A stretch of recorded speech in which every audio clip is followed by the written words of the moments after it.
Muchas personas quieren aprender un idioma extranjero, un segundo idioma.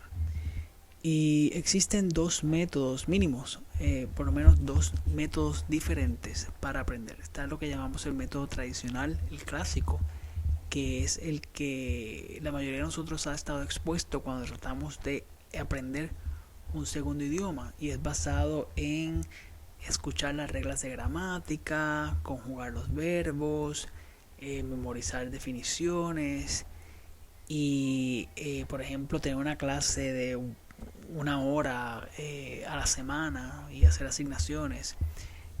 Muchos sabemos que el método tradicional no funciona. Otro método para aprender idiomas es lo que llamamos el método natural de inmersión, que es simplemente exponerte a contenido en el lenguaje, en el idioma que quieras aprender y te sumerges, te inmerses en ese idioma, exponiéndote a ese contenido que te parece interesante. Y poco a poco tu cerebro va haciendo las conexiones y poco a poco vas entendiendo más y más del idioma. Y luego de que entiendes el idioma de forma oral, puedes ir exponiéndote a entender el idioma de forma escrita. Poco a poco vas utilizando repetición para practicar hablar ese idioma y poco a poco vas aprendiendo a escribir ese idioma. Y al pasar de los años vas exponiéndote a las reglas de gramática que tienes que aprender. Y ese método natural es el mismo que utilizaste cuando aprendiste tu idioma materno. Todo empezó desde que naces o quizás desde el vientre. Estás expuesto, inmerso completamente en ese idioma, en esos sonidos. No entiendes nada, pero poco a poco, conectando imágenes y sonidos, vas creando una biblioteca de vocabulario en tu mente y vas pudiendo entender los conceptos. Luego, años luego, al pasar de los años, aprendes a repetir esos sonidos, aprendes a hablar, luego aprendes a leer, luego aprendes a escribir y poco a poco vas aprendiendo las reglas de gramática. Esto es algo que toma 10 años, por decir así.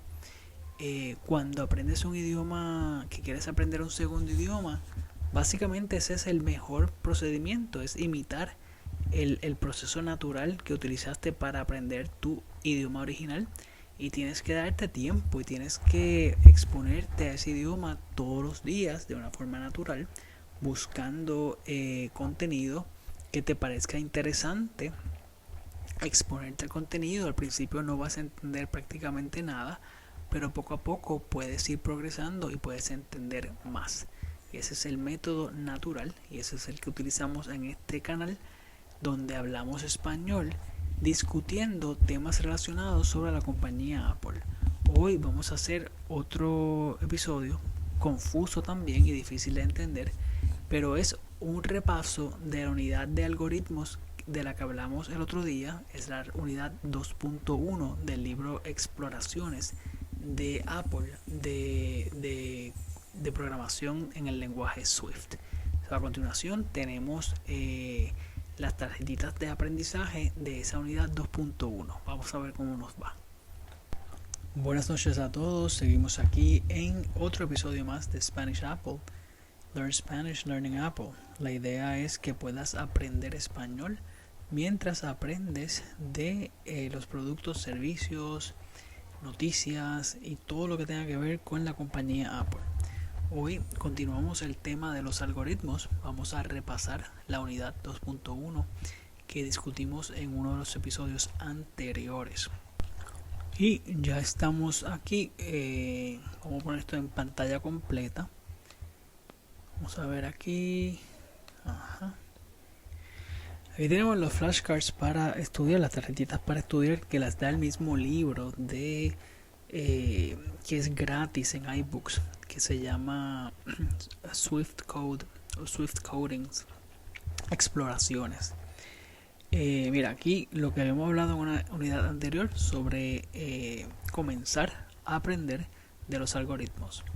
Hay tres bloques esenciales sobre otras partes esenciales de un algoritmo. Está el secuenciamiento, la selección y la iteración. Habíamos dicho que iteración en el sentido, en contexto de computadora, lo que se refiere es a la repetición de un procedimiento. El orden de las instrucciones, eso es el sequencing. La secuencia se refiere al orden de las instrucciones.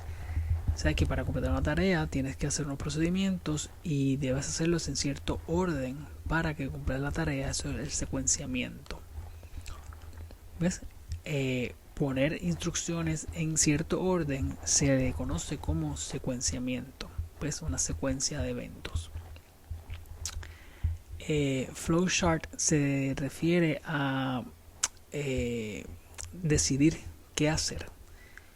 El flowchart es el proceso de tomar la decisión y se relaciona a la selección, o sea, seleccionar qué función vas a hacer, qué paso vas a seguir en el algoritmo.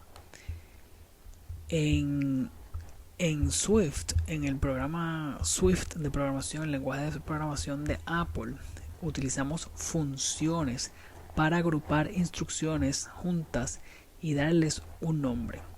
En otros lenguajes de programación, a las funciones se le llaman procedimientos.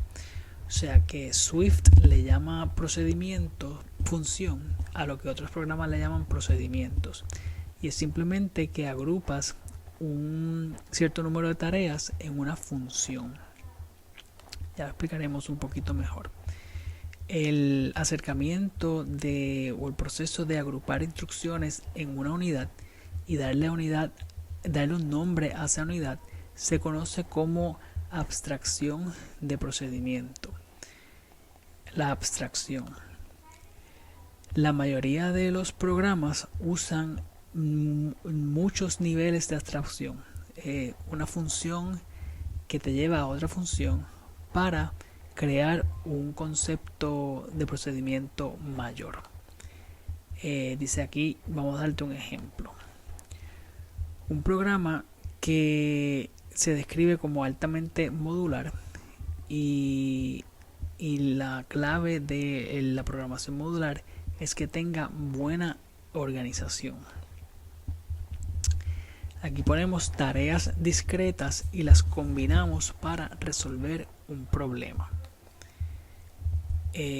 Un ejemplo, si yo fuera a escribir otro programa para organizar fiestas de cumpleaños, tú puedes reutilizar el código que ya escribiste para enviar una invitación a la lista de los invitados, a la lista de amigos, y así también la función para manejar las reservaciones.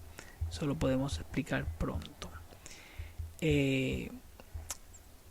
Diferentes cosas tienen diferentes propiedades y trabajan de distintas formas. Esto es lo que le llaman tipos.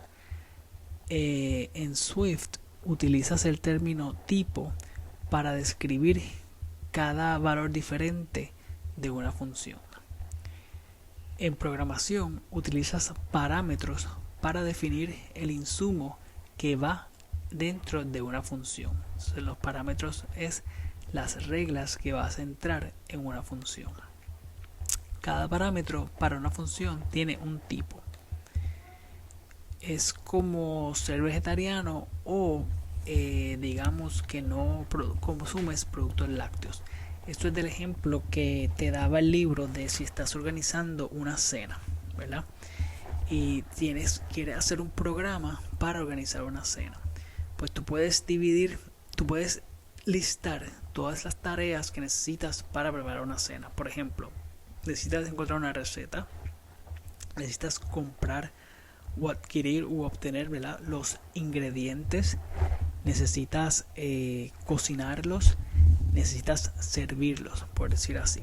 Bien, y digamos que ahí dividiste la tarea completa, la dividiste en 4 funciones. Digamos, obtener la receta, obtener los ingredientes, cocinar y servir la comida. Si escribes un parámetro de que es comida vegetariana, pues, por ejemplo, de 5 invitados que tienes, 2 son vegetarianos, pues tendrías que hacer una función para que haya una tarea en la que no mezcles productos que no sean aptos para una dieta vegetariana. Al añadirle un parámetro a una función, puedes hacer la función más flexible para que se pueda utilizar en otras funciones. O sea que la función de combinar los ingredientes puede tener un parámetro de si el consumidor es vegetariano o si el consumidor no es vegetariano, y es la misma función pero con parámetros u instrucciones diferentes. Swift, el programa de programación Swift de Apple, utiliza lo que llamamos Boolean values, valores Boolean, para decir cierto o falso en cuestión de la selección. Por ejemplo, si esto es cierto, pues pasa a tal parámetro. Si esto es falso, pasa al otro parámetro. Por ejemplo, la persona que va a comer ¿es vegetariana? ¿Sí o no? Si dices sí, pues va a la función que te dice cómo preparar la comida con los ingredientes vegetarianos. Si dice no, pasas al procedimiento de cocinar los ingredientes que incluyen carnes, ¿verdad? Y productos que los vegetarianos no consumen.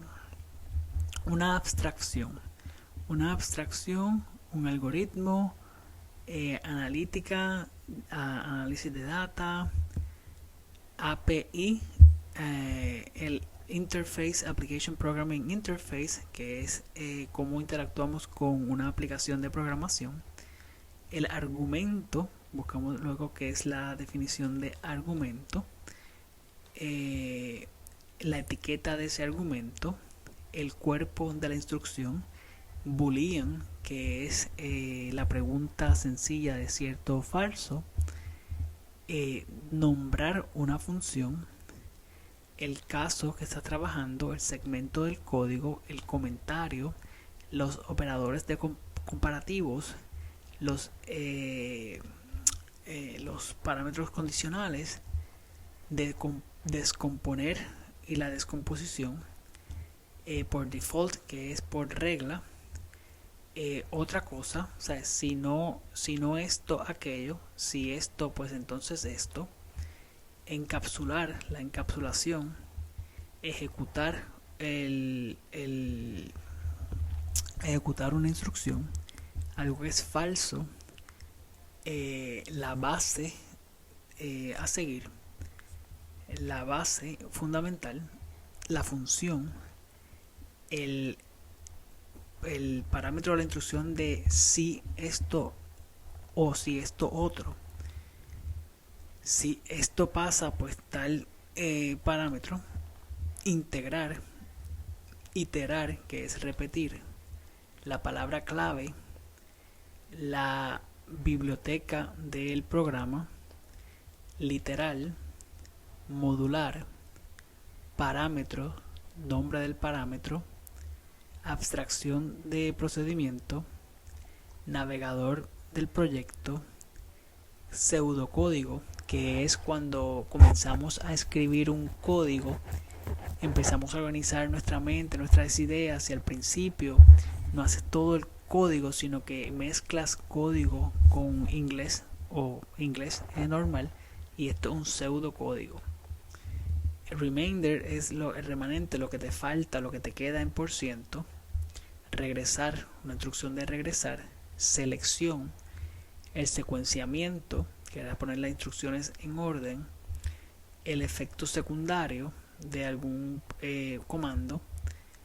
El statement, que es lo que se le dice que haga, si es cierto. El tipo, la notación de la tipología, la inferencia del tipo, la experiencia del usuario. Y aquí volvemos con donde comenzamos, que definía que un algoritmo es un conjunto de instrucciones para completar una tarea. O sea que un algoritmo es un conjunto de instrucciones para completar una tarea.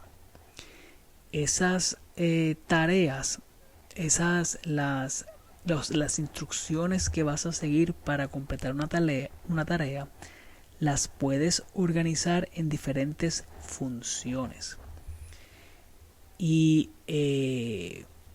por ejemplo, digamos que la tarea que quieres completar es invitar